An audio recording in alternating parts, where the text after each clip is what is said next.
BOTV Go app එක දැන්ම දාගන්න. BOTV Go SLT BOTV TV බලන හොඳම විදිහ.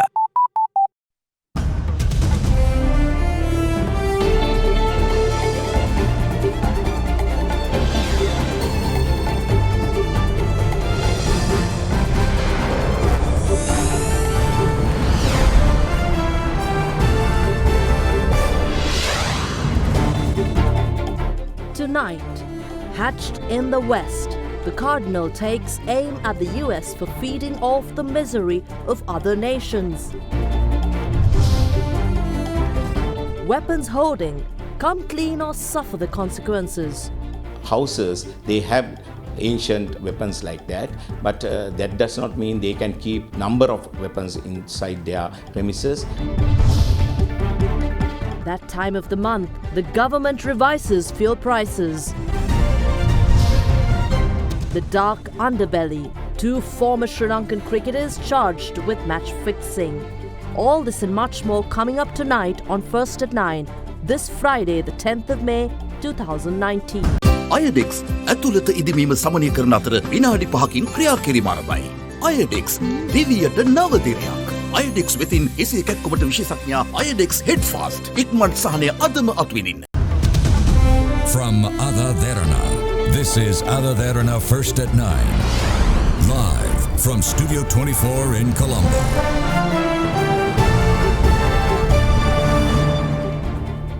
A very good evening and a warm welcome to First at 9, where we have a host of stories to bring to you today with developments on the ongoing security situation and search operations. But we start off with tonight's top story. The Ministry of Finance announced this evening that fuel prices will be revised from midnight tonight. Accordingly, a litre of octane 92 petrol will be increased by 3 rupees to 135 rupees. A litre of octane 95 petrol, meanwhile, will be increased by 5 rupees to 164 rupees.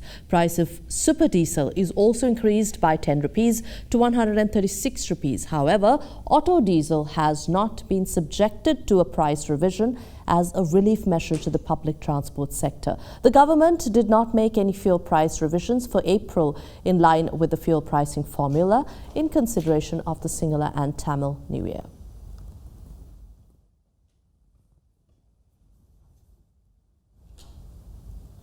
Well, search operations continued across the island today as well. Several suspects were arrested along with weapons in their possession. However, we will not be broadcasting these search operations as per instructions by the government. Director General of the Government Information Department, Nalaka Kaluwewa, informed representatives of media organisations yesterday not to broadcast or print footage and photographs of weapons, including swords, which are found during search operations across the island. The objective of this decision is to stop causing unnecessary public alarm, and thus we will be reporting on the day's events in line with these instructions. Parliamentarians representing the government as well as the opposition, however, aired these views regarding the government's decision. As Catholic parliamentarians, we are completely against this decision by the government. Many politicians were arrested after these attacks, including Deputy Mayor of Negombo, former Provincial Council of the Muslim Congress, and another Provincial Council of Colombo who represents the UNP. They were arrested for keeping signal jammers and swords in their possession. It was also revealed by media that more swords, bombs, knives, and other suspicious items were found during operations in mosques. So don't we, as Catholics, have any right to know what is happening in the country? Not all Muslims are terrorists, and there is no need for Muslim leaders to remind us, as we have comprehended this fact, and that is why we never insulted any of them. President, you have a duty to work more responsibly. There is a censorship in effect for media. I will not accept it because no matter how much we are insulted by media, it also helps people to be more aware and intelligent.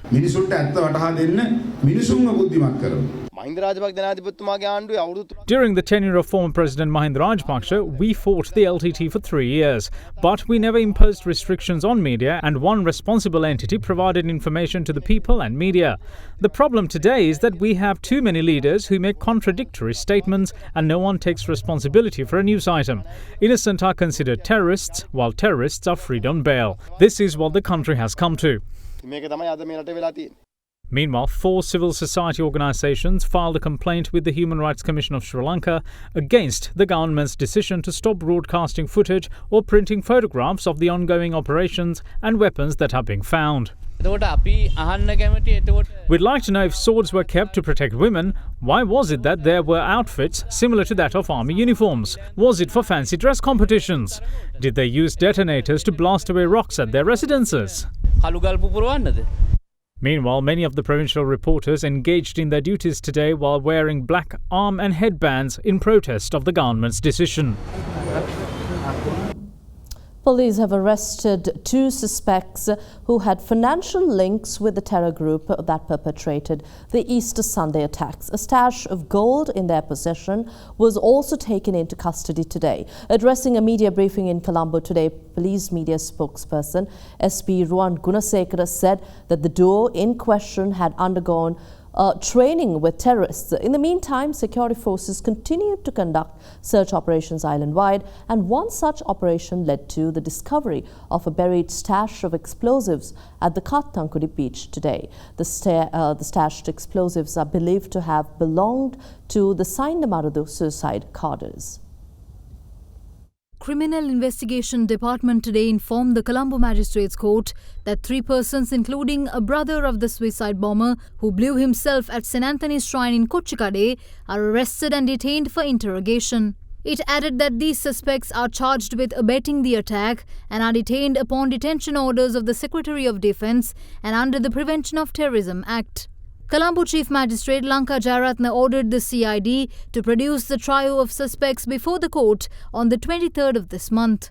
The CID also informed court that the suicide bomber involved in the attack at St. Anthony's Shrine had arrived in a vehicle which belonged to the suicide bomber who carried out the attack at the Kingsbury Hotel. The magistrate ordered the CID to send parts collected from that vehicle, which was subjected to a controlled explosion by the police on the 22nd of last month, to the Government Analysts Department. It was also ordered that the government's analysts report be submitted to court on the 23rd of this month. Meanwhile, the government analysts today inspected the residence of Ahmed Insaf and Ahmed Ilham, the suicide bombers involved in the attacks at Shangri-La and Cinnamon Grand hotels. They were residing in a house at the Mahavila scheme in Dematagoda. Their father, Mohammed Ibrahim, is in police custody, while 2 women employed at their residence were called to support investigation. Wife and daughter of Mohammed Ibrahim were also called to the housing scheme in Dematagoda for investigation purposes.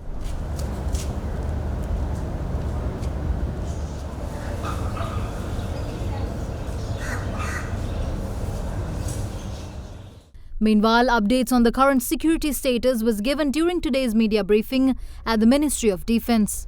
The Sri Lanka Air Force was made aware that the passengers arriving and departing from the Bandaranaike International Airport had to undergo considerable inconvenience because of the enhanced security arrangements put into effect. It was learnt that passengers arriving on flights and passengers arriving for flights had to walk a considerable distance with their baggage after disembarking from their vehicles or before boarding their vehicles, due to the fact that Sri Lanka Air Force was compelled to prohibit entrance of vehicular traffic to the airport entrances. However, arrangements have now been made to facilitate the entrance of vehicles to the respective gates for drop-off and pick-up of passengers and to minimize the distance that passengers have to walk with their luggage. The airport taxi service will also commence at the arrivals terminal exit so that any passengers wishing to avail of such will be able to book at the terminal and board the vehicle just outside. During a search operation conducted by the Navy in Duke Street, Colombo, the Navy has apprehended 1 suspect along with the illegally fabricated 26 rubber stamps. At a roadblock in Ragama Valipan area, 1 suspect has escaped disobeying to the orders given by the Navy officers who are on duty there, and the particular suspect has injured the Navy personnel. So during a search, the Navy has recovered a helmet and a knife belonging to the suspect, and the police is conducting investigation into this. So doing these kind of acts is a serious offence under the prevailing law and the emergency law in the country right now.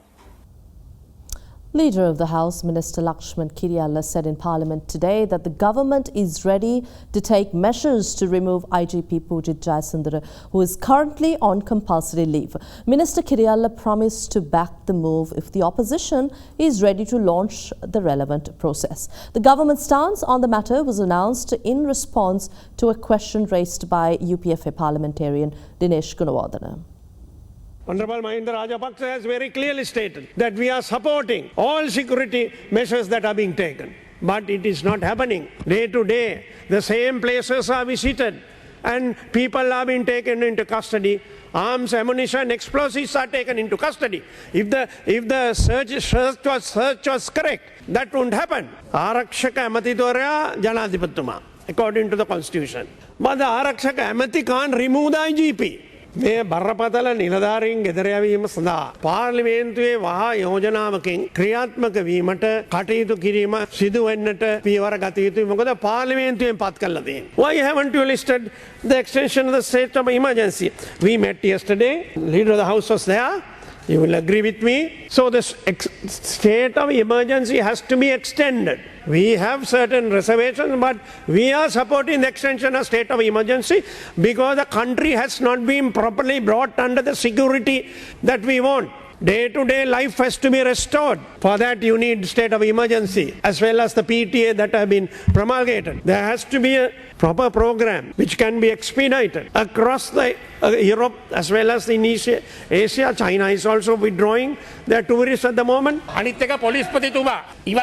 is not the 19th Amendment to the Constitution which has provisions to remove the Inspector General of Police. Prior to that, there was an act called Removal of Public Officers, according to which a committee must be appointed in Parliament to find him guilty and then bring a proposal to remove him. If you're ready, we are ready to introduce a proposal. The Prime Minister addressed the nation and took the responsibility for this incident. He accepted responsibility, collective responsibility of the cabinet. He was humble enough to do that. He didn't hide. Intelligence units have informed security forces about a possible attack on the 13th. In such a backdrop, you must rethink whether it is fair to let 4 million school children walk onto the streets. I accept that schools can't be kept closed forever. However, someone should decide if it is more important to complete curriculums before due dates than protection of children. Sri Lanka might be the country with the most experience in terrorism and suicide attacks. Despite that being the case, action of leaders in this government was amateurish. Don't let doubts creep into the minds of the people. There are rumours that certain ministers attempt to get certain suspects released. Wrong information tend to spread when media is not allowed to report these incidents. Finding swords and knives can change to discovery of bombs or guns in the rumour mill.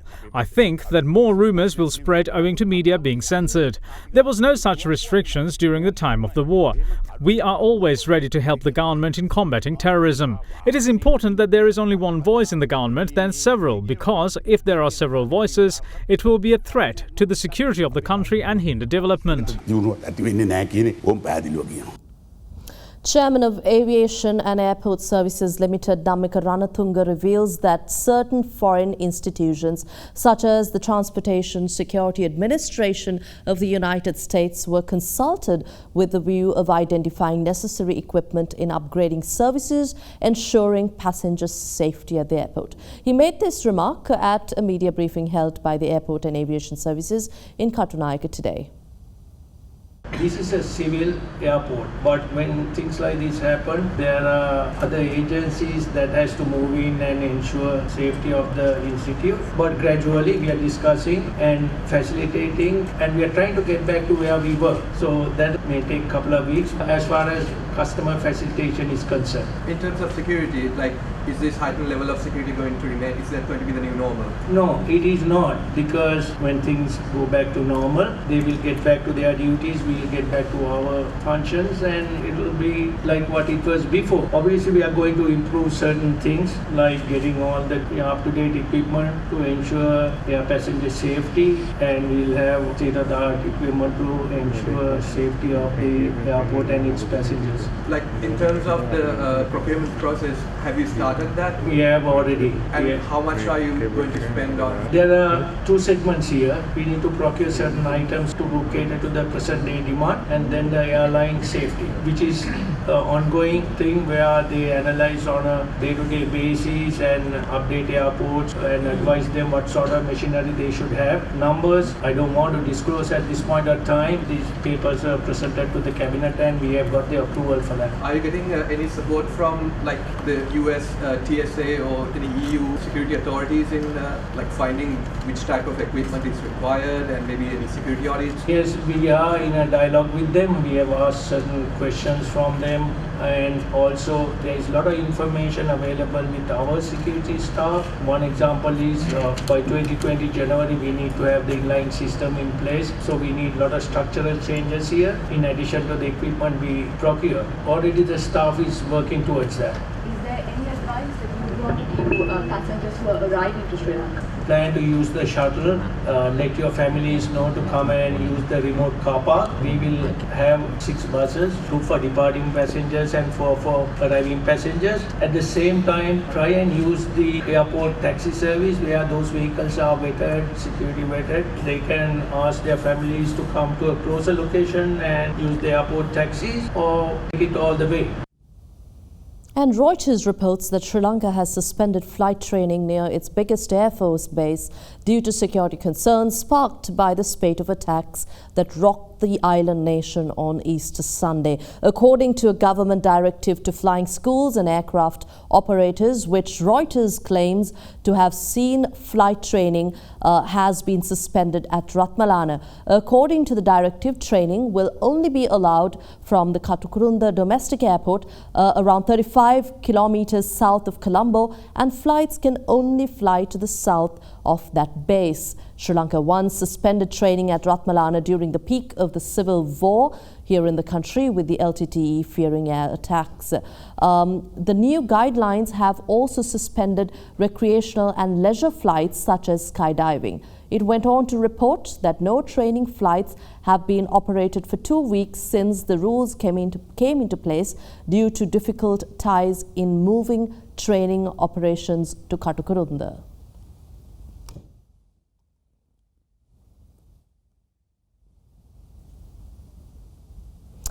Former President of the Bar Association of Sri Lanka, U.R. De Silva, today clarified some of the doubts about strict legal measures taken by security officials when taking weaponry such as swords into custody. De Silva emphasized that holding weapons cannot be condoned by law, even if one possesses antiquated items. A considerable amount of knives and swords were found during island-wide search operations, and the excuses given for their possession have been ranging from groundkeeping to safety of women.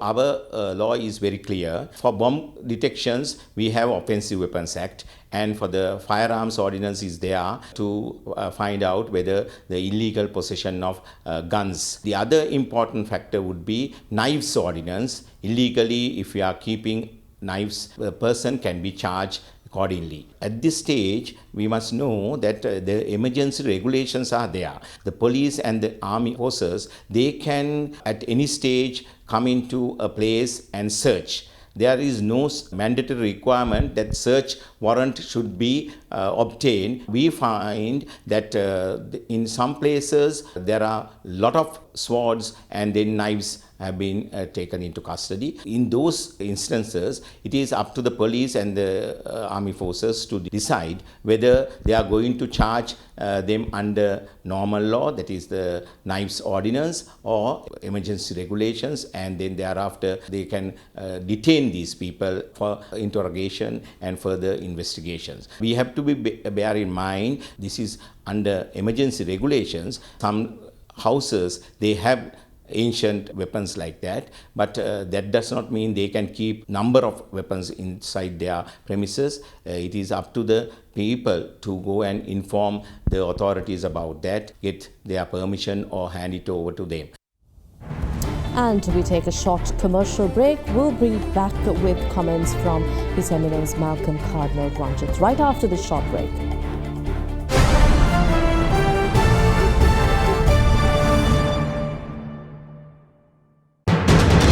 You are watching Sri Lanka's #1 news channel. This is AdaDerana 24.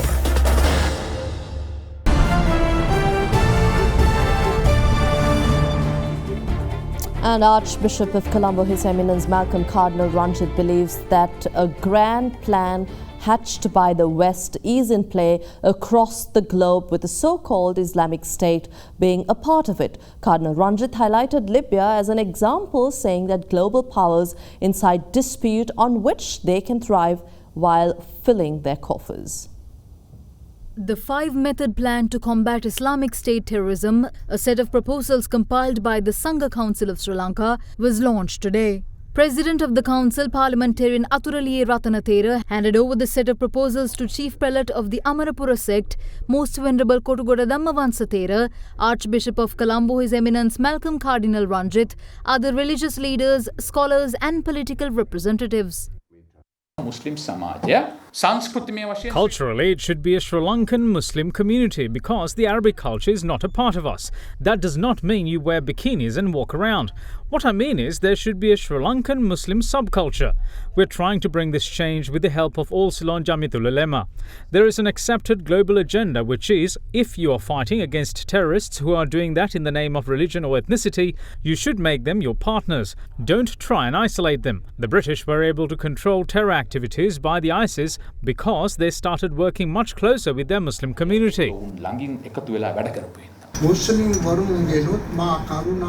I ask all the Muslims to work closely together with the Sinhalese as they did before.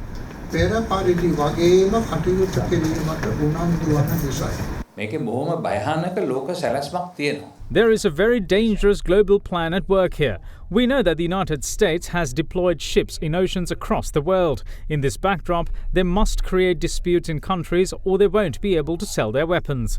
In this system, we become mendicants while they thrive.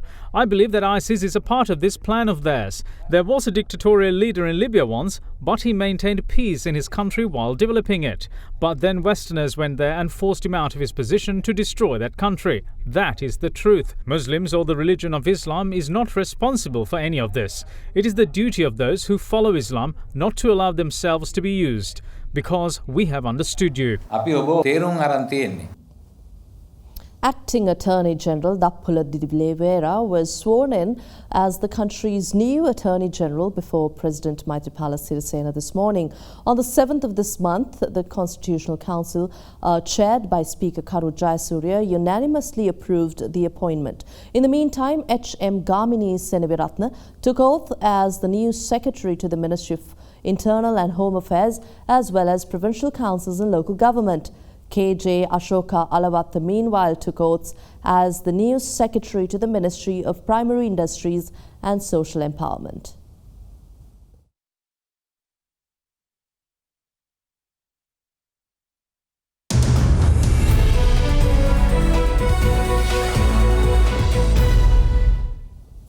And taking you to the stock market, Colombo Bourse fell for a 7th straight day today, closing at their lowest in 6.5 years, with the all-share price index closing 0.46% weaker at 5,327.68. Turnover was 152.8 million rupees, lower than this year's daily average. Foreign investors, meanwhile, bought a net 20 million rupees worth of shares today, and they have been net sellers of 4.4 billion rupees of equities so far this year. We have Christina Aponso from NDB Securities with a brief report on how markets performed during the week. During the week, the ASPI lost 2%, mainly due to price losses in counters such as Hatton National Bank, Selinco Insurance and John Keys Holdings. Meanwhile, the S&P SL20 decreased by 3.8%. The average daily turnover for the week was up from last week to 276 million rupees. Diversified sector recorded the highest sector turnover during the week, whilst the second highest was seen in banks, finance and insurance sector. Foreigners closed as net sellers, where foreign sales accounted for 23% of the total weekly turnover. A net foreign outflow of nearly 21 million rupees was recorded for the week. This resulted in the year-to-date net foreign outflow to increase to 4.4 billion rupees. Out of the weekly turnover, crossings accounted for nearly 7.3%, which was a higher proportion than last week. And the Sri Lankan rupee closed weaker for a second session today on dollar demand from banks, with the currency dropping 0.3% to close at 176 rupees. and 10 cents to 60 cents per US dollar. The rupee gained 0.6% this week and was up 4.5% for the year. Here's a look at how the Sri Lankan currency traded against other major currencies during the day.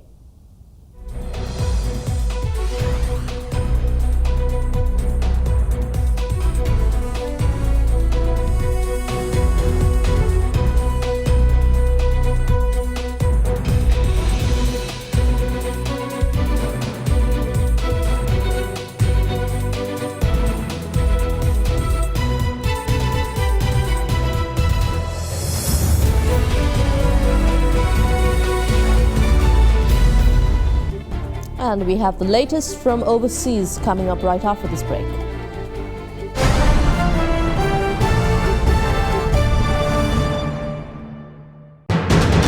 You are watching Sri Lanka's #1 news channel. This is AdaDerana 24.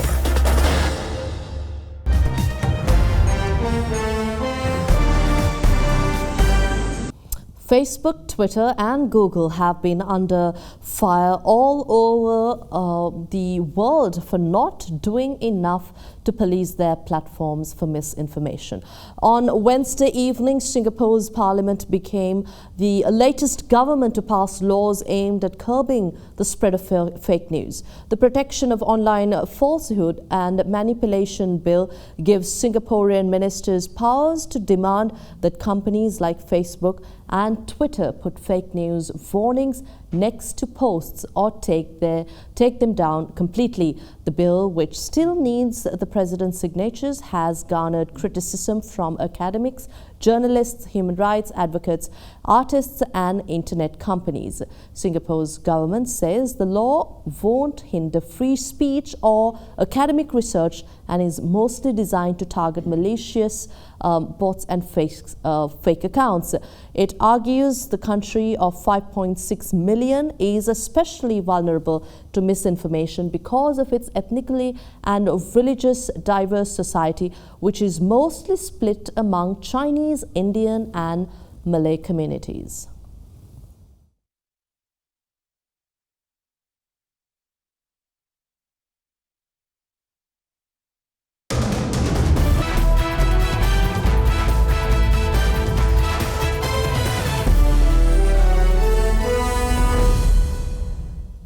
In sports, the International Cricket Council today charged two former Sri Lankan cricketers with match fixing. ICC brought the charges on ex-players Nuwan Soiza and Avishka Gunawardena on behalf of the Emirates Cricket Board. As a result, the Sri Lanka Cricket Board suspended Gunawardena from his role as a coach in Sri Lanka's emerging team.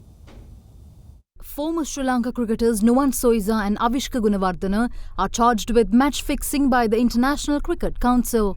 40-year-old Soiza, who is already under provisional suspension from the ICC pertaining to charges from November 2018, was charged with 4 breaches of the ICC's anti-corruption code. 41-year-old Gunawardena meanwhile was charged with 2 breaches of the code and has been provisionally suspended. The two men have until the 23rd of May to respond to the charges.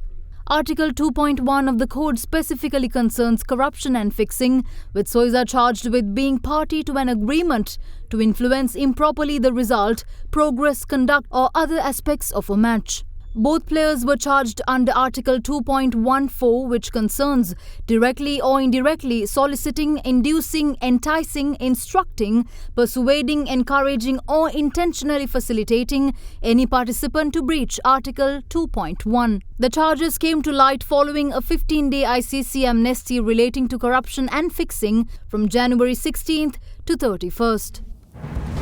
And that's all the news we have for you tonight on First at 9. Do log on to www.adaderana.lk for the very latest. I'm Indiva Riyamuatta. Good night.